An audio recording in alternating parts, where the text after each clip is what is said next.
The 3D Mario games are some of the most influential and important video games of all time, and I know it took me long enough to get to this ranking, but I'm finally here, and I'm gonna get right into it. But before I do, I just want to clarify, I'm gonna go in chronological order here. I know that this list, it's like a jumbled mess, but like who cares?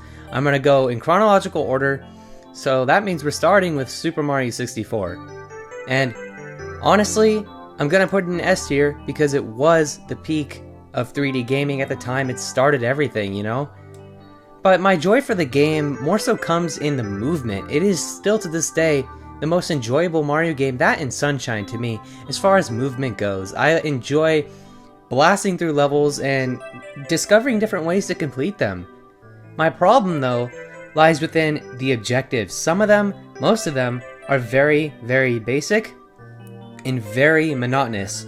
And I'm talking mainly about the red coin missions. These got really tedious and very, very frustrating very fast, especially in levels like Hazy Maze Cave and Dire Docks. The 100 coins were great in some levels, but again, some levels like Dire Docks, they just weren't that great, you know? But this game, this obviously was just, this started everything. It's so unbelievably important to video games as a whole, not just the Mario franchise, but this game literally revolutionized how we would see 3D games up to this day. And so for that reason, I'm gonna give it an S tier, but I don't think it's held up that great when compared to more modern games, especially in the Super Mario franchise. But moving on from that, we got Super Mario Sunshine. Now this game gets a lot of flack for a lot of reasons, but to me, I mean, it's always had a soft spot in my heart, but at the same time, I really do recognize its flaws, because the first time I ever played it, I was very frustrated. I didn't know how to do, like, half the levels because they were so obscure. Like, I didn't know where to go for half of them, so I am going to put this game in A tier. Now, this game is the only game that beats out Super Mario 64 in terms of movement for me. Flood was a great addition. I loved blasting through levels with him. The level design, it was wonky. The game was unfinished quite clearly, and yeah, it had a lot of problems. I mean, some of the boss fights were a mess.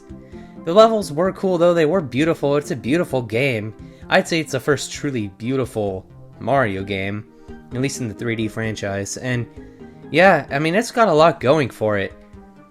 And the blue coins, I gotta bring those up, because the blue coins, they were a disaster. I mean, I liked them, but I think they should have cut them down to half of what they are.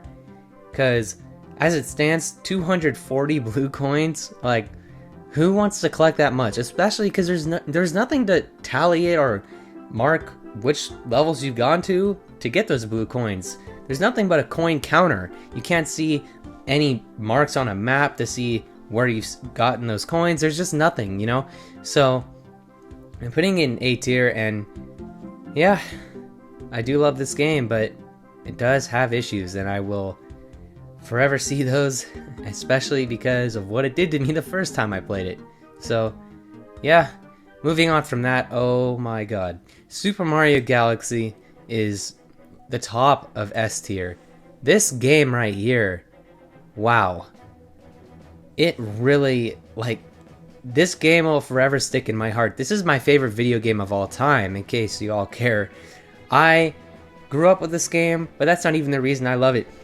The soundtrack is one of the greatest, if not the greatest, video game soundtracks of all time. The level design is laid back, but extremely enjoyable. Everything about this game is just a feel-good adventure. I love it to pieces. Mario may be stiff in his movement, but that doesn't matter to me. I think what we got was great. His movement works great. Rosalina is... she's a great character, a great addition to the Mario franchise, you know?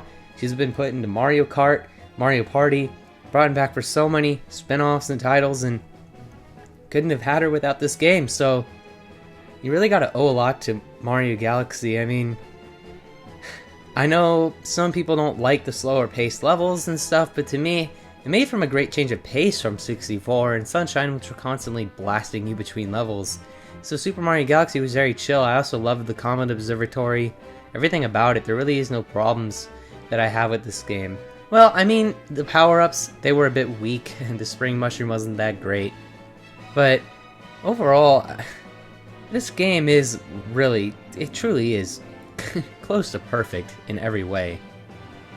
Oh, and before I talk about Mario Galaxy 2, I completely forgot that Mario 64 DS is sticking out here, so sorry for neglecting that one. I know I was supposed to go in chronological order, but to me, Super Mario 64 DS, I'm gonna put in A tier, but let me explain. I like this version better than the original, but the reason it's not going in S tier is because it's a remake. And there are some problems with it that keep it from surpassing the original game, which I recognize. Though I may enjoy the DS version better, it does have problems. I mean, some of the levels you can't complete unless you are a certain character like Wario or whatever. Like, who wants to do that? You know, he sucks. But other than that, I really enjoyed it. Obviously, it was held back by the DS and its D-pad, but like, like, I still love this game.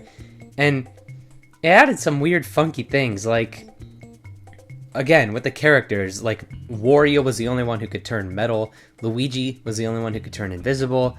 There was just some weird limitations that I didn't really like, and it would have been nice if you could get any of these power-ups with any character, you know? So for that reason, I'm putting it in A tier, but I'll always love this game.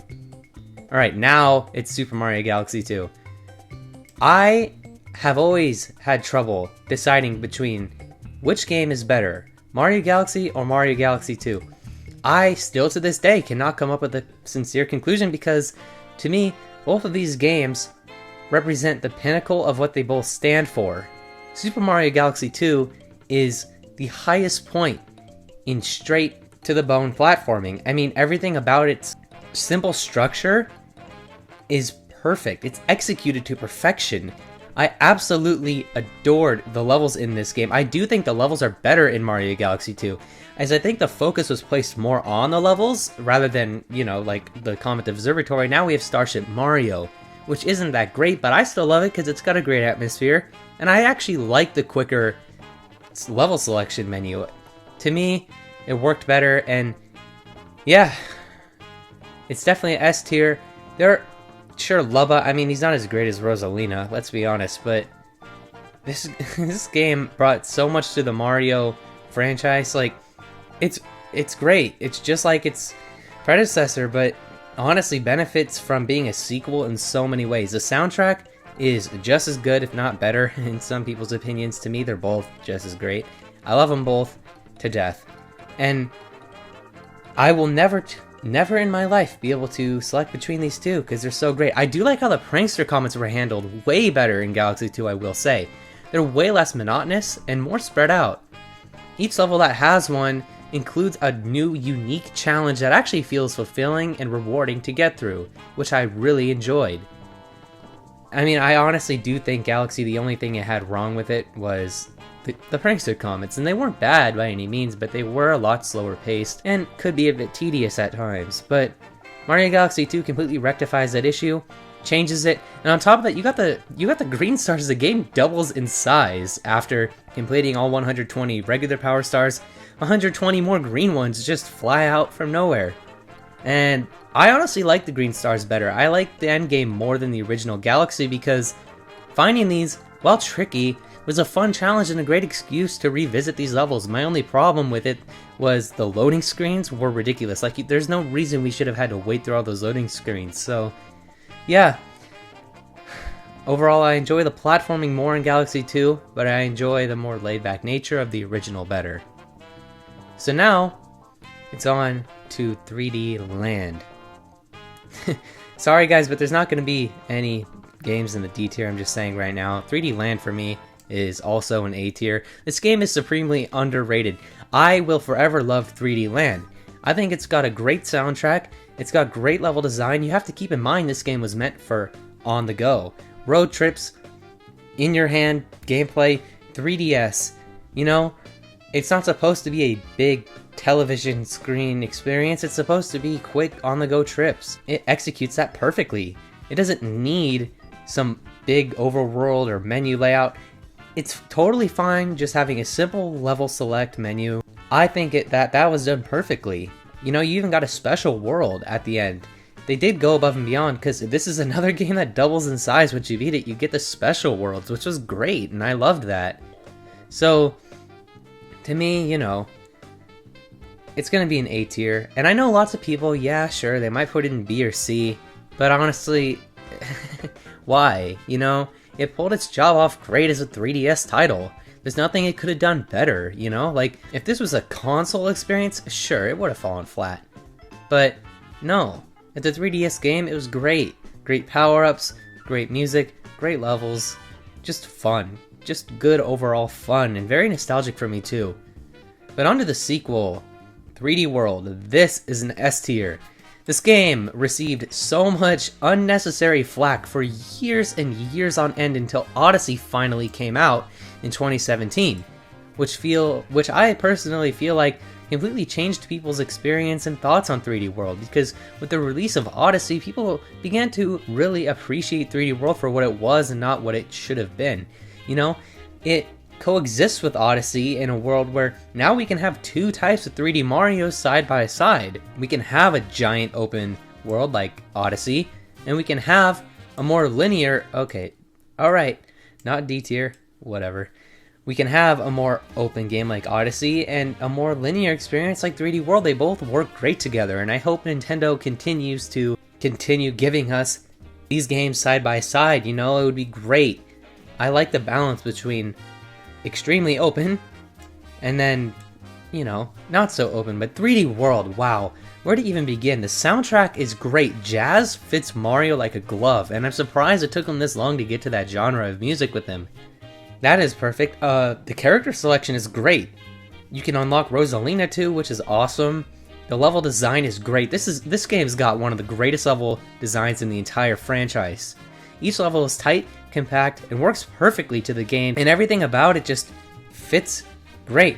They really couldn't have done much better with the level design, honestly, as it all works perfectly. You can play it in short increments or long bursts. It's hard to put this game down for me personally, as soon as I finished it, I just wanted to go back and do it again. There's a lot to love about this game and not much to hate about it. Champions Road is a great final level. I enjoyed that a lot, and yeah, just a great game once again. So now we've reached the final game with Super Mario Odyssey. Sorry for putting it in the D tier on accident earlier, because I did not mean to do that, but as we all know, this game is an S tier. So if we're looking at this list, yeah, I know it's overwhelmingly positive, but let me explain. Super Mario Odyssey is a game, come out and say it right now, it's not my favorite 3D Mario game. In fact, it's down there at the bottom, but it's a fantastic game. The capture mechanic was incredible and extremely innovative. Never been done before, never even been thought of before. This was incredible and extremely impressive. It brought so much joy and fun to the game. My biggest problem with the game, honestly, came with the kingdoms themselves. A lot of them weren't that great. I didn't like the Lake Kingdom that much.